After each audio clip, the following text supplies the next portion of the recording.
India के काले धन वाले 800 लोगों के नाम आज सुप्रीम कोर्ट को मिल जाएंगे। सुप्रीम कोर्ट ने सरकार को कड़ी फटकार लगाते हुए कहा कि वो आज सुबह तक पूरी लिस्ट कोर्ट को सौंप दे। खुलने वाला है देश के गद्दारों का खाता। बेनकाब होने वाले हैं सबसे बड़े बेईमान।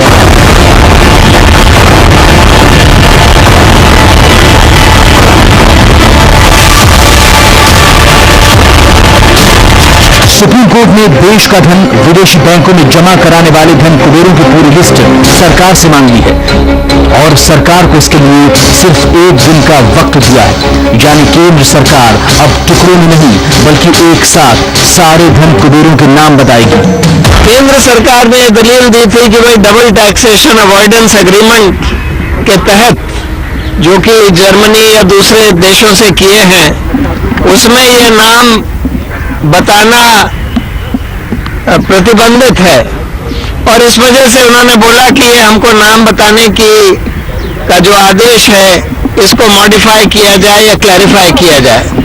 अटॉर्नी जनरल ने आज ये दलील दी लेकिन वो दलील सुप्रीम कोर्ट ने नहीं मानी और उन्होंने सरकार को आदेश दिया है कि कल सुबह तक कम से कम सुप्रीम कोर्ट को सारे नाम जितने भी नाम जर्मनी या फ्रांस या कहीं से भी विदेशी बैंकों में हिंदुस्तानी नागरिकों के अकाउंट्स के आए हैं वो सारे नाम कम से कम कोर्ट को कल तक दे दिए जाए। वित्त मंत्री जेटली ने कहा सौंप देंगे लिस्ट क्योंकि सरकार की मंशा में खोट नहीं है। सुप्रीम कोर्ट के आदेश के बाद केंद्र सरकार के पास और कोई विकल्प नहीं रह गया था। केंद्रीय वित्त मंत्री ने कहा कि सुप्रीम कोर्ट को आज सुबह ही काले धन के कुबेरों की पूरी लिस्ट सौंप दी जाएगी। सरकार की मंशा किसी का नाम छुपाने की नहीं है।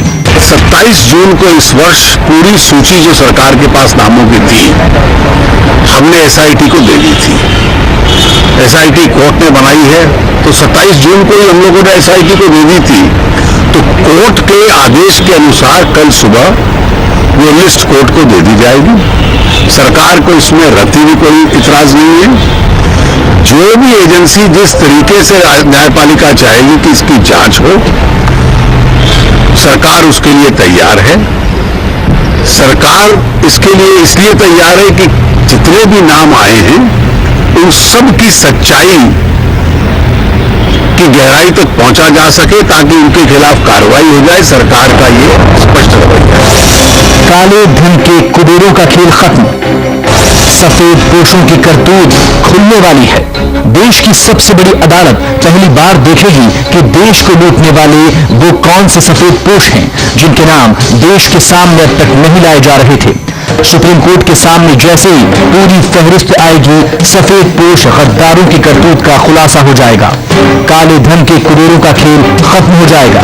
सरकार ने सोमवार को जब 3 ही लोगों के नाम सुप्रीम कोर्ट को सौंपे तो सुप्रीम कोर्ट ने इस पर कड़ी नाराजगी जताई और केंद्र से कहा कि वो पूरी लिस्ट सौंपे।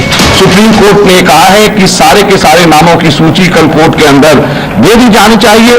कांग्रेस पार्टी सुप्रीम कोर्ट के इस निर्णय का स्वागत करता है और हम उम्मीद करते हैं कि न केवल ये नाम बल्कि जैसे बाबा रामदेव कहते थे कि 50,000 से ज्यादा नाम है। हर एक व्यक्ति के अकाउंट में इतना पैसा आ जाएगा कि 15-15 लाख रुपए हर एक के अकाउंट में आ जाएंगे। हम चाहेंगे कि ये 50,000 नाम भी जल्दी से जल्दी लेकर के आए और इतना जितना भी काला धन विदेशों के अंदर है वो सारा का सारा वापस आए ताकि हमारे देश की जनता के हर एक व्यक्ति के पास में जैसे इन्होंने वायदा किया था 15-15 लाख रुपए हर एक के अकाउंट में आए। हम लोग ये भी साथ साथ में चाहते हैं और सुप्रीम कोर्ट के आज के इस निर्णय का जिसमें सरकार के दोनों एफिडेविट को सिरे से सुप्रीम कोर्ट ने नकार दिया है हम इसका स्वागत करते हैं। काले धन पर अब किसी की नहीं चलेगी। सिर्फ सुप्रीम कोर्ट करेगा गद्दारों का फैसला। काले धन के कुबेरों का क्या करना है यह अब सिर्फ सुप्रीम कोर्ट तय करेगा। सुप्रीम कोर्ट ने सरकार से कहा है कि वो लिस्ट हमें सौंप दे। काले धन के कुबेरों का क्या करना है वो हम खुद तय कर लेंगे। जो भी जांच करानी होगी हम खुद करा लेंगे। सुप्रीम कोर्ट ने केंद्र की सरकार के खिलाफ काले धन पर जो सख्ती दिखाई है उससे तो लगता है कि अब वो दिन दूर नहीं जब देश के एक एक गद्दारों के नाम से पर्दा उठ जाएगा। कोर्ट ने ये बोला कि भाई तुम लोग इतने दिन हो गए, तुम्हारा इन्वेस्टिगेशन नहीं हुआ, पता नहीं तुम लोग क्या कर रहे हो, और ये हमको नाम दे दो, हम एसआईटी से जो इन्वेस्टिगेशन करवाना होगा, और एसआईटी डायरेक्शन देगी जिसको जो इन्वेस्टिगेशन करना है, या हम देंगे या एसआईटी देगी, फिर हम लोग उसको इन्वेस्टिगेशन को मॉनिटर करेंगे। तो क्या आज का दिन काले धन करोड़ों के लिए काला दिन साबित होने वाला है? क्या सुप्रीम कोर्ट के सामने वो सारे नाम आ जाएंगे जिनके खिलाफ काले धन के मामले में कार्रवाई की जानी है? और क्या इन नामों को हासिल करने के बाद सुप्रीम कोर्ट देश का धन लौटाने में कामयाब हो जाएगा?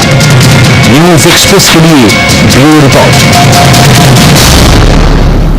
तो कांग्रेस कह रही है कि बड़े बड़े दावे किए गए थे चुनाव के पहले, बीजेपी बड़े बड़े घोषणा पत्र लेके आई थी कि 10 लाख करोड़ का काला धन वापस लाएंगे, देश में समृद्धि बहाल होगी, हर खाते में 15-15 लाख रुपए होंगे।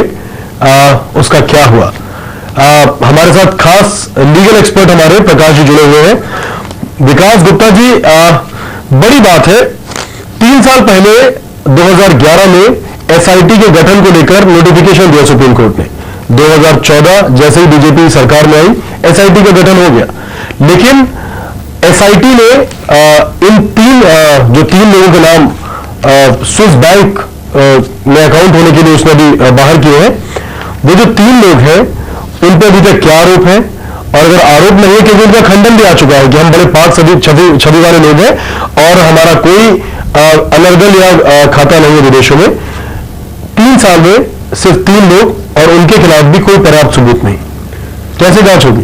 देखिए, बड़ी आश्चर्य की बात है, राम जेठमलानी जी की ये पिटिशन थी जिसपे 2011 जुलाई में ऑर्डर हुआ, एसआईटी का गठन हुआ, एसआईटी के गठन को 3 साल लग गए, और ये जो 600 नाम या 800 नाम जो आज सुप्रीम कोर्ट में सील्ड एनवेलप में दिए जा रहे हैं, ये पिछले 3 साल से अवेलेबल है सरकार के पास, पिछली सरकार के पास, और इस सरकार के पास भी पिछले 4 महीने से जब एसआईटी का गठन हुआ, पहली ही कैबिनेट मीटिंग में एसआईटी का गठन सुप्रीम कोर्ट के निर्देशन अनुसार जब किया गया, तो बात यह है कि पिछले 3 साल में क्या कार्रवाई की गई और पिछले 4 महीने में भी आज एसआईटी को भी जो सुप्रीम कोर्ट के अधीन है, जो which is be monitored by the supreme court, they are also answerable कि पिछले 4 महीने में ऐसा क्या कार्रवाई की गई कि आप 600 अकाउंट से 800 अकाउंट्स को आप अभी तक इन्वेस्टिगेट नहीं कर पाए।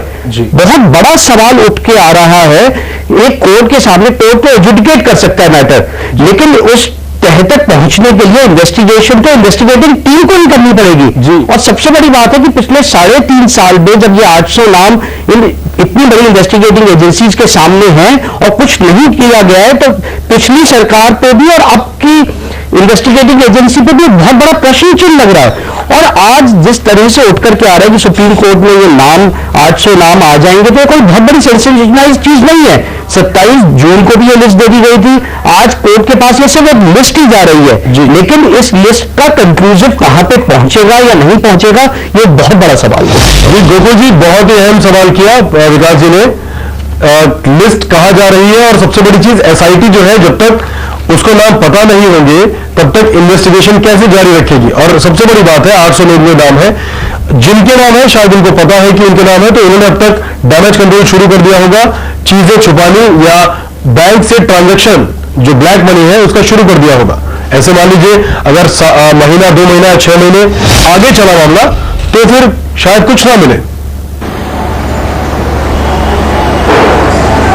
देखिए, मैं विकास जी की बात से बिल्कुल सहमत हूँ जी, कि जो काम बहुत पहले हो जाना चाहिए था वो अभी तक नहीं हुआ है, और मैं इससे आगे जाना चाहता हूँ। आखिर ये पिटीशन क्यों आई, और ये ब्लैक मनी जिसको हम कह रहे हैं जो फॉरेन डिपॉजिट है, इसकी कंडीशंस क्यों आई? 2-3 चीजों को मैं एक साथ क्लब कर रहा हूँ। जैसे सामना में आज जो इशू आया उद्धव ठाकरे जी का बयान, वो भी कितना सही है कितना गलत है आप समझ जाएंगे कि जब देश में permanent account number income tax का और उसको अकाउंट से क्लब करने का सिस्टम शुरू हुआ 93-94 से, और टैक्स सुधार जब यहाँ शुरू हुए, तो देश में ब्लैक मनी रखना थोड़ा सा कष्टप्रद हो गया। हर ट्रांजैक्शन पर आपको 50,000 से ऊपर के ट्रांजैक्शन की जानकारी गवर्नमेंट को मिलने लगी, हर रजिस्ट्री की जानकारी गवर्नमेंट को मिलने लगी।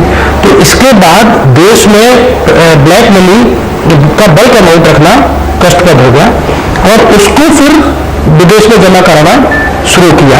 और तब से ये चाहे स्विस बैंक हो, चाहे फ्रांस हो, चाहे जर्मनी हो, चाहे ये जो सिंगापुर, बैंकॉक वगैरह है, इस तरह की जगह जो हो, वहाँ सब जगह ये जमा हुआ है। और उसके खिलाफ ये पिटीशन आई थी। पिटीशन को लगभग 14 साल हो गए। यानी हम हर एजेंसी को देखें कि हमारे यहाँ क्या स्पीड है। सुप्रीम कोर्ट भी उसमें लगभग 10-11 साल बाद एक डिसीजन करती है कि एसआईटी का गठन होना चाहिए, फिर 3 साल तक उसका गठन नहीं होता है। 3 साल बाद वो 800 नाम भी सामने नहीं आ पाते, 3.5 साल बाद भी। और जो ये सारी स्पीड है, ये स्पीड मुझे लगता है कि जो पॉलिटिकल हमारा ये सिस्टम है कि चोर मौसेरे भाई जी सब एक दूसरे को बचाने में जुट जाते हैं और देश की चिंता सबसे लास्ट में हो जाती है। और इसके कारण ये सारी कंडीशंस हैं। आप अभी चर्चा चल रही थी, अरविंद जी भी थे, विकास जी भी थे, तो एक बात आई कि साहब इन्वेस्टिगेशन होना है जी। मैं सिंपल सी बात आपको बताता हूँ, इन्वेस्टिगेशन किस बात का होना है। ये 800 नाम में 2 तरह के नाम होंगे कि जिनका एक का ब्लैक मनी होगी और एक की ब्लैक मनी नहीं होगी जी। 2 के अलावा तीसरा व्यक्ति तो हो नहीं सकता जी। बिल्कुल। जिसकी ब्लैक मनी होगी उसके खिलाफ आपको किस एविडेंस की जरूरत है? एविडेंस केवल ये कि बैंक अकाउंट है और बैंक अकाउंट में इतना पैसा है, वो गवर्नमेंट के पास ऑलरेडी अवेलेबल है। और एविडेंस तो उस व्यक्ति को देना है कि जो पैसा उसने डिपॉजिट किया है वो उसकी गाड़ी कमाई का पैसा है, वो व्हाइट मनी है, उसने उसके खिलाफ गवर्नमेंट ने टैक्स डिपॉजिट किया है जी। बिल्कुल सवाल ये 3 नाम सामने गवर्नमेंट यही कह रहे हैं जी। विकास, ये 3 नाम जो सामने आए हैं यही कह रहे हैं कि ये हमारी कमाई का पैसा है।